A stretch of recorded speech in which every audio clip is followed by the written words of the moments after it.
Hello YouTube, hope you're having a great day today. Today I want to talk to you about so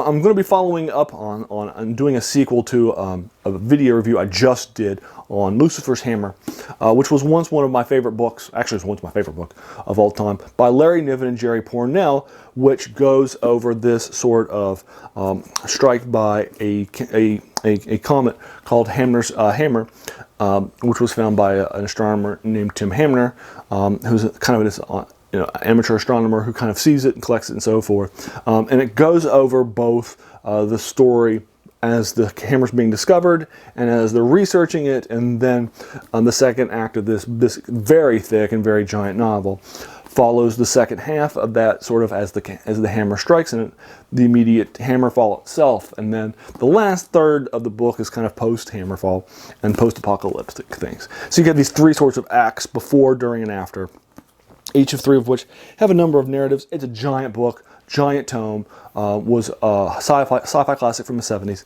I'll link you to that below because this is going to be a direct sequel to that. Not because I'm going over the same writers, but because I'm going over something which was clearly written with it in mind. And that's Arthur C. Clarke's The Hammer of God. The Hammer of God by Arthur C. Clarke was written in the early 90s, actually, and was published in 1993. Now, 1993 works, or 90s works of any sort really, are going to typically not be within sort of the scope of this sort of video series. I'm not really as interested in things that are written in the last 20, 30 years. The whole passion of this is this quote by Joubert, that the worst thing about new books that are coming out is that they are preventing us from reading the old ones. And there's all these great old classics, all these great old things out there that are just incredibly well done, incredibly talented, and we're not reading them because we're always obsessed with the newest obsession that's just got published in the last 6 months.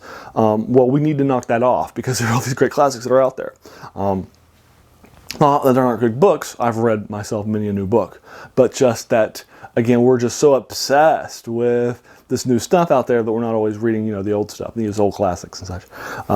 So that's kind of the passion that this channel is written around, and tries to bring up all these sort of old and forgotten classics from science fiction, fantasy, and horror.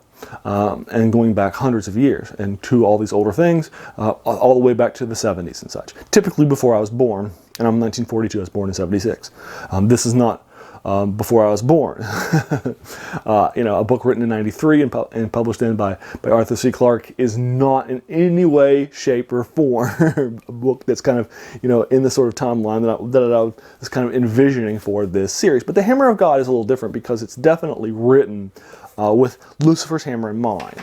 It even has a title that's similar to Lucifer's Hammer. You're not going to title a book about a comet coming to hit America, or hit the world, without naming it The Hammer of God, without specifically referring to Lucifer's Hammer that came about 20 years prior. That's written about the exact same topic. That's just not going to happen in the world of science fiction, right? Reading this, that this is going to be something that's written sort of in this sort of view. And that's something I've talked about in pretty much every video in this series, that when you're writing something that follows in a genre, you have to write with the previous things in mind. And Lucifer's Hammer was, a bestseller, nominated for a Hugo Award. It's incredibly well done, incredibly well crafted, incredibly well written, with tons of characters, tons of things happening, and these great mythic arcs that are occurring in the course of this giant sort of thick and dense novel.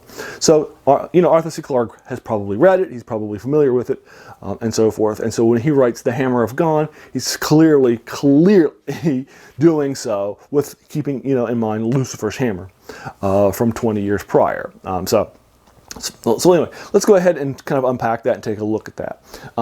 So The Hammer of God by Arthur C. Clarke. First of all, if you don't know who Arthur C. Clarke is, there's really probably not much I can tell you in this channel. I'm sure everybody who's watching a channel that's supposed to be about these classic works from science fiction, fantasy, and horror will have read something by Arthur C. Clarke. And if you haven't, at least you'll know who he is. He is this guy who's written a ton of great books. He's probably, some of his best known stuff probably includes 2001 Space Odyssey. Although he's written many other works. He's hugely prolific, has written hundreds and hundreds of short stories, novels, and other sorts of media and such. He's just an absolute prolific hack. So Arthur C. Clarke is a great writer, and very gifted and talented. And what he does is he has these interesting ideas, fleshes them out, and then moves on. If you read Arthur C. Clarke short story, they tend to be shorter than a lot of other short stories you're reading in that collection or in that book. If you're reading a novel, they're oftentimes going to be shorter too. And this novel isn't long. Not published in 1903. It's just a few hundred pages long. It's not going to keep you up it's not going to, really take a lot of your time. It's probably about 250 pages long in a modern sort of novel publication. So let's take a look at it. The Hammer of God, again written in 1993, is set in the future where many of the local things in our solar system have been colonized, like Mars and so forth.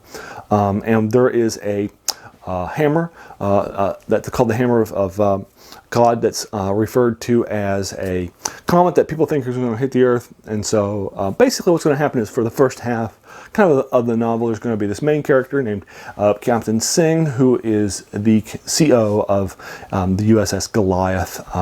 He is going to be on a mission to explore it, see what's happening, and ultimately he's going to try to take it out. And they have this plan of taking it out by kind of splitting it into multiple halves and kind of removing enough from it so that its trajectory to hit Earth will stop. And so that's what they're kind of doing. And of course, like any Arthur C. Clarke story, he's going to have people to fight against and so forth that have want to do the exact opposite, want to let it happen. In this case, they are religious people that are from a religion. It's kind of a combination of Christianity and Islam that is founded later called Chrislam and such. So anyway, that's Arthur C. Clarke's story. And in just a quick little nugget. Again, I try to keep all of my reviews spoiler free. So while there's a lot more that happens in this novel that I'm not going to talk about in that quick little nugget, because I don't want to, spend too much time, giving away, the goose. I also want to have you get a chance of the feel for the story. Captain Singh with the Goliath. It's a near future solar system. Hammer of God going to be destroying Earth. We got to go out and take it out. Okay, that's it, and then some religious fanatics. Now, this story was supposed to be, was actually DreamWorks film studios, and Steven Spielberg actually came out and said they want to create the rights for it to make a novel. So it was to make a movie rather from this novel. So it was optioned for movie rights, and so they worked on a script based on it and so forth. But ultimately, that script was not anything like this novel. It didn't even keep the name. Arthur C. Clarke didn't have a credit in the movie, and so forth. That movie was Deep Impact, that DreamWorks released then later on in the 90s. Deep Impact actually has a lot more in common with Lucifer's hammer from the late 70s than it does from the Hammer of God, which is Arthur C. Clarke's. Other than a few sort of the spaceship going out and taking care of it kind of a concept, and being split into two, that's pretty much the only thing from the Hammer of God that's kind of still in Deep Impact. On the other hand, Lucifer's hammer has this huge Telecast that cares about things before, during, and after this post-apocalyptic thing happens. Although, Deep Impact, because it's a movie length, will pretty much end after the strike occurs and you see the immediate devastation, and then flashes forward to an end scene that shows kind of rebuilding afterwards. Whereas Lucifer's hammer is going to spend the whole third act of the book for a while talking about that. So the movie Deep Impact has a lot more resonance with Lucifer's hammer than the Hammer of God, save for that sort of basic arc of sending something out there to take it out, and then it splits it into two pieces. That's pretty much it. But the Hammer of God, it's written by Arthur C. Clarke. It's one of the last things, it's actually one of the last novels he's going to write, because he writes it near the end of his life. So you get a chance to kind of see him at the end of his career. He has polished his writing style. He is who he is. He's going to be a strong writer. You're going to go in and you're going to come out with 250 pages. You don't invest more than a few hours into it because Arthur C. Clarke is a polished writer by now, and you're going to get in and get out pretty quickly. Again, so I wanted to let you know about it. It's written in the late, again, it's written in the early 90s. If you've never heard of it, then check it out. It's the Hammer of God. I'll give you a link down below for you to check it out and just grab it quickly over on Amazon or something like that if you want to read it yourself. If you have read it, or if you want to check it out, let me know what you think about it in the comments below. What did you think of it? If you want to talk about some of the specifics of the novel more detailed than what I talked about, in this review, I'm happy to do so. If you want to talk about the ending, you want to talk about, Captain Singh more, and so forth, I'm happy to talk with you about that more in the comments below. Feel encouraged to do that. Or if you agreed or disagreed with my review, where I think it's overall, you could probably give it about 4 out of 5 stars. It's a strong, Arthur C. Clarke story, like you would expect from him. So anyway, take a look at it and let me know what you think about it. If you enjoyed this video, there's going to be so many more videos to follow. There's no reason for you not to hit that subscribe button down there. I really do appreciate it. And like every single one of these videos, at the end of the video, we're going to ask for your subscription. And I really do appreciate it. I have every single one of them goes to my main email every time I get a subscription. So I know who it is. I can go over there and check it out and so forth and say thanks. So I do appreciate it. And if you also watched this review, I really thank you for taking some time out of your day. Spend about 12 minutes with me.